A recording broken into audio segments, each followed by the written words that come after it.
ये आपकी जमात है, ये आपका अपना घर है, यहाँ पे आपका अपना वजूद है, यहाँ पर अपने फैसले आप खुद कर सकते हैं। मुस्लिम लीग लीडर बनाती है, वर्कर नहीं बनाती।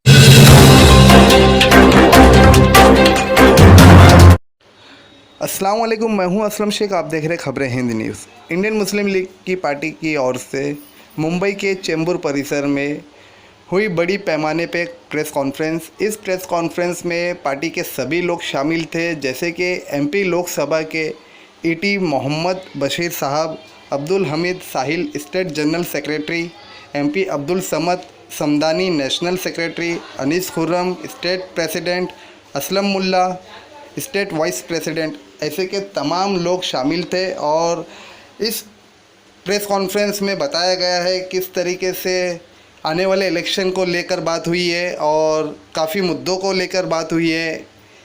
क्या पूरी जानकारी है, क्या कहा है सभी लोगों ने, आइए आपको दिखाते खबरें हिंद न्यूज़ के ज़रिए। और हमारे साथ जो अलायंस पार्टी के मेंबर हैं सज्जाद साहब, वंचित अघाड़ी के, प्रकाश अम्बेडकर साहब की जो पार्टी है, उस पार्टी के लोग भी यहाँ शामिल थे। आने वाले इलेक्शंस के सिलसिले में डिस्कशन हुआ, बहुत सारे डिस्कशन हुए, बहुत सारे रेजोल्यूशंस भी हैं, वो भी आपके सामने जिन पर आगे हम काम करेंगे। सर, मौजूदा हालात में जिस तरह से मजबूत अपोजिशन की ज़रूरत को महसूस किया जा रहा है, जिस तरह से फ़िरका परस्त ताकतें सारे मुल्क में सर उठा रही हैं और आप देख रहे हैं कि हर तरह से इन्होंने अपोजिशन को किनारे लगाने का काम किया है, तो किस तरह से सर इंडियन मुस्लिम लीग और जैसे आपने अभी वंचित बहुजन अघाड़ी का जिक्र किया, तो किस तरह से ये पार्टियाँ मजीद इस तरह की सेक्युलर सोच वाली पार्टियों को अपने साथ लाएंगी? देखिए, ऑलरेडी 3 पार्टियां इसमें मौजूद हैं वंचित अघाड़ी के इस अलायंस के अंदर, जिसमें आरजेडी भी शामिल है, वो वंचित बहुजन अघाड़ी भी शामिल है, इंडियन मुस्लिम लीग भी शामिल है। और हम उम्मीद करते हैं कि और जो हमारे साथ लाइक माइंडेड पार्टीज हैं, जो हमारी तरह सोच रखने वाली पार्टीज हैं, वो भी इसमें शामिल होंगी। और इसको हम न सिर्फ महाराष्ट्र बल्कि दिल्ली और नेशनल लेवल तक लेके जाएंगे इस अलायंस में। जिस तरह का लिटरेसी रेट हम केरला में देखते हैं और जहां पर इंडियन मुस्लिम लीग खुद रियासती हुकूमत में शामिल है, तो इस लिटरेसी रेट को सारे स्टेट में ख़ासतौर से पसमानदा जो तबके हैं और जो अक़लियतें हैं उनमें बढ़ाने के लिए किस तरह से काम करने की ज़रूरत है? क्या बड़ा अच्छा सवाल आपने पूछा। हमारे बीच हमारे member parliament ET Mohammed Basheer साहब बैठे हुए हैं, जो 7 साल एजुकेशन मिनिस्टर रहे हैं केरला में। और बशीर साहब की सबसे बड़ी खासियत मैं बता दूं आपको कि इनके ज़माने में जितने कॉलेज और स्कूल वो केरला में खुले हैं, और ख़ास तौर से जो संस्कृत यूनिवर्सिटी इनके ज़माने में केरला में बनी है, वो हिंदुस्तान की सबसे बढ़िया संस्कृत यूनिवर्सिटी मानी जाती है। इवन के यूपी में काशी में भी ऐसी संस्कृत यूनिवर्सिटी नहीं है। तो मुस्लिम लीग के पास ये तजुर्बा है, और उनके साथ मुस्लिम लीग के स्टेट प्रेसिडेंट असलम मुल्ला साहब बैठे हैं। इन्होंने एक तारीखी स्कूल बना दिया नागपुर के अंदर, बनातवाला, हमारे मरहूम लीडर गुलाम महमूद बनातवाला साहब के नाम पर बनातवाला इंग्लिश मीडियम स्कूल, जिसके अंदर 17 बच्चों को मुफ्त तालीम दी जाती, 1700 बच्चों को मुफ्त तालीम दी जाती है। और ये अपने आप में एक लैंडमार्क है, एक शुरुआत है कि जो मुस्लिम लीग ने यहाँ महाराष्ट्र में शुरू की है नागपुर। और हमने जो रेजोल्यूशंस पास किए हैं, मैं उनके बारे में आपको बता दूं कि जो हेट स्पीच के ऊपर, ख़ासतौर से रिलीजियस लीडर्स के ऊपर जो मुख्तलिफ लोग टिप्पणियाँ करते रहते हैं, उनकी बुराइयाँ करते रहते हैं, उसके बारे में यहाँ हमारे अलायंस पार्टीज़ के साथ मुख्तलिफ असेंबलियों में इस बिल को पास कराया जाएगा अगेंस्ट द हेट स्पीच, चाहे वो किसी मजहब के लीडर के बारे में हो, जो आमतौर से आजकल हम देख रहे हैं, ख़ासतौर से मुसलमानों के लिए, क्रिश्चियंस के लिए, इवन के सिखों के लीडर्स के बारे में, सिखों के बारे में, और दूसरे जो छोटे तबकात हैं उनके बारे में जो लोग मुख्तलिफ बयानात देते रहते हैं, बहुत ही हतक आमेज़ बयानात देते रहते हैं, जिस पर ख़ास तौर से एक बिल सारी असेंबलियों में पास कराना है। इस पर ख़ास तौर से पार्लियामेंट में बशीर साहब और हमारे 3 दूसरे एमपीज़ जो दिल्ली में मौजूद हैं, पार्लियामेंट में भी, लोकसभा में भी और राज्यसभा में भी, वो भी इस पर अपनी आवाज़ उठाएंगे और उसके बारे में बात करेंगे। इसके अलावा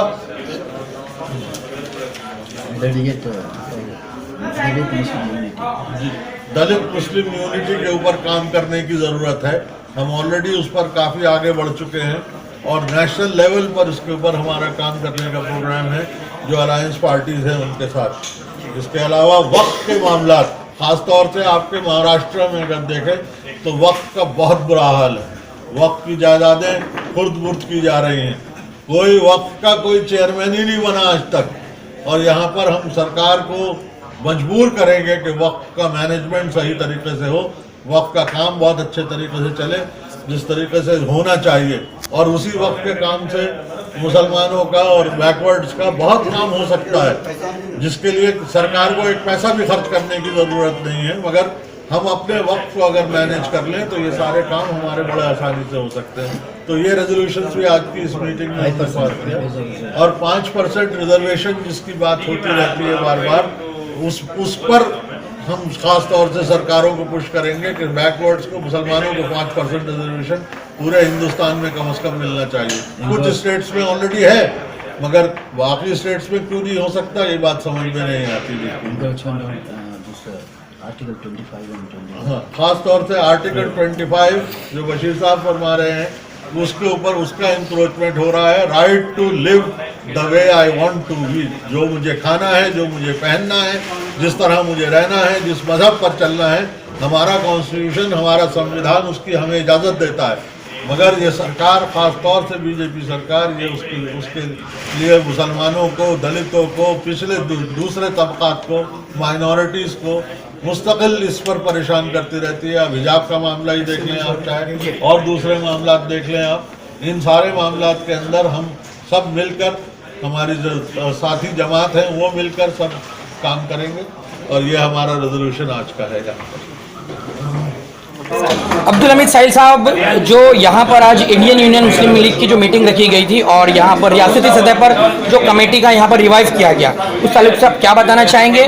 और इंडियन यूनियन मुस्लिम लीग की जो मुस्लिम लीडरशिप को लेकर एक अलग सोच है, उनका एक अलग मकसद है कि वो सेक्युलरिज्म को और प्रिंसिपल्स पर वो काम करते हैं, जैसे कि अभी यहाँ पर बशीर साहब ने कहा, जो कि मेंबर ऑफ पार्लियामेंट है, उन्होंने कहा। तो इन सब चीज़ों को लेकर आप क्या कहेंगे? सबसे पहले तो मैं इस बात की वजाहत कर दूँ कि ये जो पार्टी है इंडियन यूनियन मुस्लिम लीग, इसका क़याम 10 मार्च 1948 को मद्रास में कायदे मिल्लत इस्माइल साहब ने किया। लोगों को बड़ी गलतफहमी ये होती है कि जो पाकिस्तान बना वो मुस्लिम, उसका नाम था ऑल इंडिया मुस्लिम लीग। जब पार्टीशन हुआ, तकसीम हुआ, लोग बहुत मुख्तसर से लोग हिजरत के मुक़द्दस नाम पर यहाँ से फरार कर गए थे पाकिस्तान की तरफ। उनके जाने के बाद बहुत बड़ी तादाद, बड़ी अक्सरियत मुसलमानों के हिंदुस्तान में थी और रह गई थी।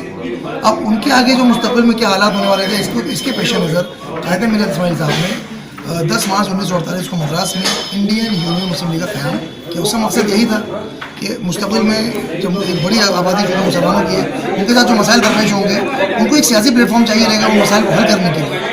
तो उसकी ज़रूरत थी, उसके तहत इस पार्टी को बनाया गया था। अब जहाँ तक सवाल महाराष्ट्र और मुंबई का है, तो वो एक शानदार रिकॉर्ड रहा है मुस्लिम लीग का।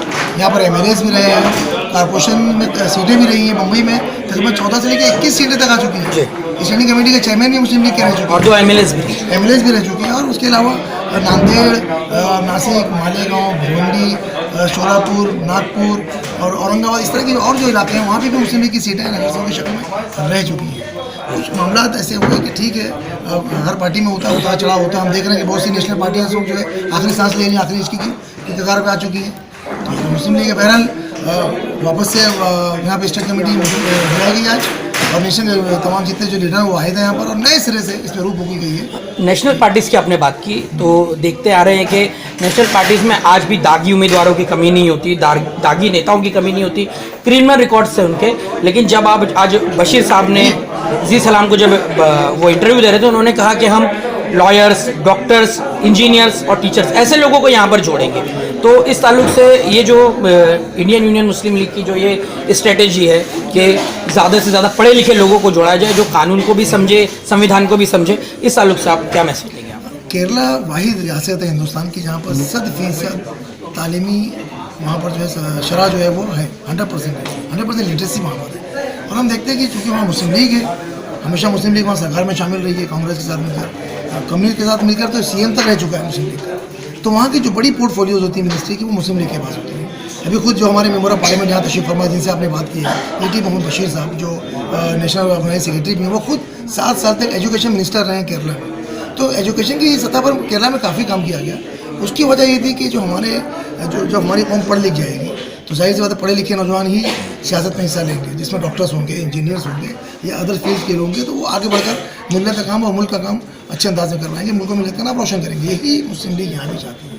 हम चाहते हैं कि जो अलग जैसे कि महाराष्ट्र स्टेट है या दूसरा स्टेट है, यहाँ पर हम तालीम याफ्ता नौजवानों को आगे लाएँ और तालीम के सिलसिले में हम अभी जो हमारे रियासती सदर हैं महाराष्ट्र के असलमुल्लाह, उन्होंने नागपुर में बनात वाला गुलाम बनात वाला के नाम से इंग्लिश मीडियम स्कूल खोल दिया, जहाँ 1747 बच्चे भी तालीम हासिल कर रहे हैं। जिस तरह से एक शिकायतें फैली, बातें चली कि पिछले 70 सालों से लेकर अब तक पिछले 70 सालों से मुसलमानों को सेक्युलरिज्म के नाम पर देश में बेवकूफ़ बनाया गया और आए दिन आप देख रहे हैं कि 70 साल का ब्यौरा उठाइए, अभी नफ़रतों का जिस कदर माहौल फैला हुआ है। कोई फिल्म बन जाती है, उस पर लोग नारे लगाते हैं, थिएटरों में लोग जाते हैं, अगर वहाँ फिल्म नहीं लगी है तो थिएटर के मालिक को मार रहे हैं और इस तरह एक तरह से एक मखसूस अक़लियत के ख़िलाफ़ में नफ़रत का माहौल पैदा कर दिया गया। तो इस माहौल में इंडियन मुस्लिम लीग अब किस तरह से काम करेगी, किस तरह से यंगस्टर्स को जोड़ेगी? अच्छा सवाल है आपका। देखिए, लोगों को देखना चाहिए केरला की तरफ। केरला में मुस्लिम लीग की सरकार रहती है और जब मुस्लिम लीग का नाम आता है तो लोग अजीब सा लोगों का जहन बनते हैं। हमने देखा कि लोगों का मुंह बनना शुरू होता है, लेकिन आज तक वहाँ पर एक भी हिंदू मुस्लिम फसाद नहीं हुआ। कभी कोई फिरका परस्ती वहाँ परवाह नहीं चढ़ सकी। बीजेपी ने बड़ी कोशिश की वहाँ पर, लेकिन आज तक बीजेपी वहाँ पर कामयाब नहीं हो सकी।